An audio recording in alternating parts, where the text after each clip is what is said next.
Nazywam się Edyta Krasuska. Od 2018 roku pracuję jako kierownik klubu Seniora Nadzieja w Staninie. Pomimo iż ukończyłam studia na kierunku stosunki międzynarodowe, to dopiero w tej pracy tak naprawdę się odnalazłam. Klub funkcjonuje w ramach projektu współfinansowanego ze środków unijnych. Projekt nosi nazwę Niesamodzielni Niepełnosprawni mają wsparcie w gminie Stanin. W klubie zrzeszamy 60 uczestników. Głównie są to kobiety, ale mamy też kilku panów.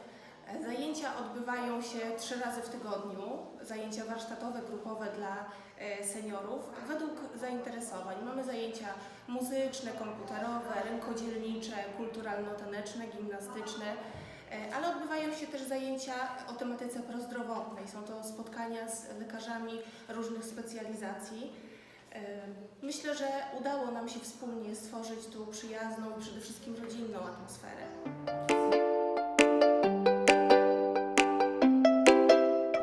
Na początku swojej pracy bardzo obawiałam się tego, że zwyczajnie nie sprostam oczekiwaniom seniorów, że nie będę potrafiła zaoferować im odpowiednich zajęć, takich, które będą ich interesowały.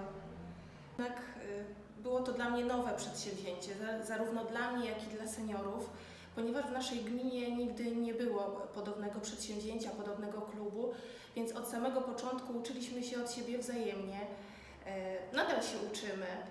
Docierają do mnie słuchy od naszych uczestników i myślę, że śmiało mogę powiedzieć, że wspólnie daliśmy radę. Z mojego 2-letniego doświadczenia mogę śmiało stwierdzić, że praca z seniorami nie jest pracą prostą, nie wymagającą doświadczenia. Absolutnie trzeba doświadczenie cały czas zdobywać. W związku z tym, że sytuacje seniorów, sytuacje zdrowotne, trudności w komunikowaniu się, ale też ich sytuacje życiowe, sytuacje rodzinne cały czas ulegają zmianom.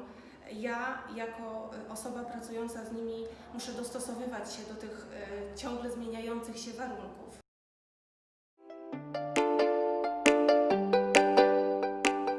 Przed rozpoczęciem swojej pracy w klubie seniora odbyłam kurs, który uprawniał mnie do wykonywania właśnie tej funkcji zawodu kierownika klubu seniora.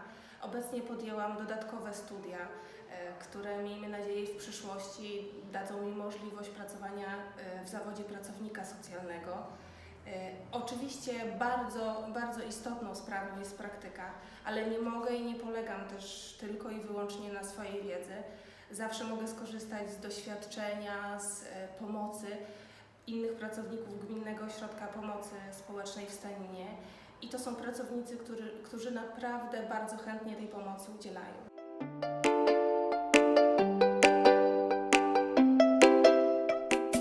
Pracować z osobami starszymi należy posiadać wiele cech i wiele umiejętności, które się łączą ze sobą.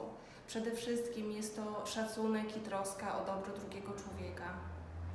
Jest to takie pozytywne nastawienie do ludzi, do świata. To bardzo pomaga w budowaniu relacji między opiekunem a seniorami.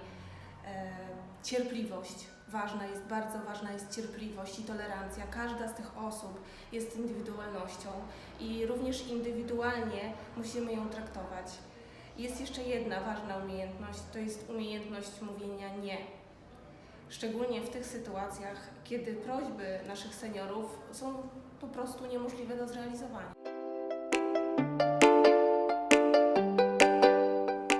Empatia jest bez wątpienia najważniejszą umiejętnością w pracy z osobami starszymi. Nie sposób pośród tych różnorodności charakterów nie starać się zrozumieć drugiego człowieka. Trzeba próbować wcielić się w jego położenie, w jego sytuację. Na co dzień mamy mnóstwo takich sytuacji, kiedy wymagane jest ode mnie bycie empatycznym. I na tę chwilę przychodzi mi na myśl historia jednego z naszych uczestników, pana, który bardzo pilnie uczestniczył w zajęciach. W pewnym momencie przestał do klubu przyjeżdżać. Okazało się, że trafił do szpitala. Pan, dodam, opiekował się chorą żoną. Więc wyobraziłam sobie w tym momencie, jak daleko od domu może się czuć niekomfortowo, jak przytłaczająca psychicznie jest dla niego ta sytuacja, w której nie może spełniać swoich obowiązków względem żony.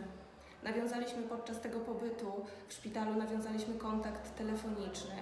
Były to naprawdę krótkie rozmowy o życiu codziennym, o tęsknocie za domem, za klubem.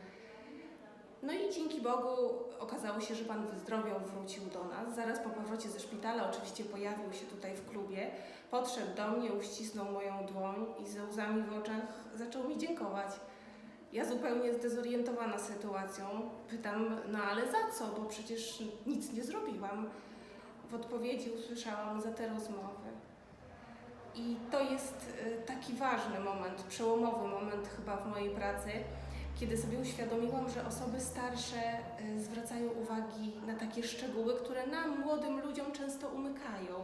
To jest taka świadomość, że ktoś o nich myśli, że ktoś ich wspiera, że czuje to, co oni.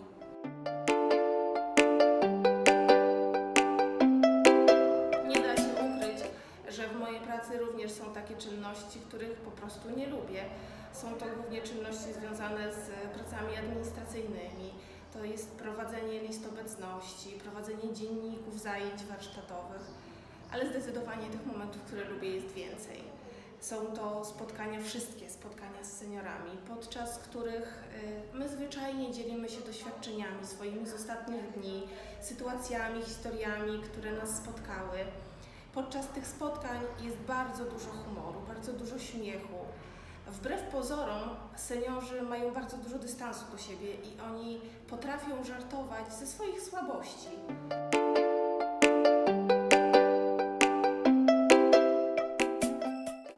Bardzo trudno jest radzić cokolwiek, ale jeśli miałabym udzielić jakiejś rady osobom, które rozpoczęły albo rozpoczynają dopiero pracę z seniorami, bądźcie autentyczni, bądźcie prawdziwi w tych kontaktach z osobami starszymi.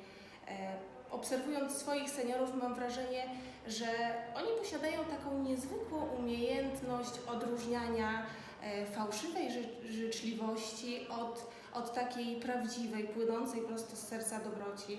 Szanujcie ich, traktujcie ich z olbrzymim szacunkiem, a oni w zamian odwdzięczą Wam się serdecznością, życzliwością, olbrzymim dobrem.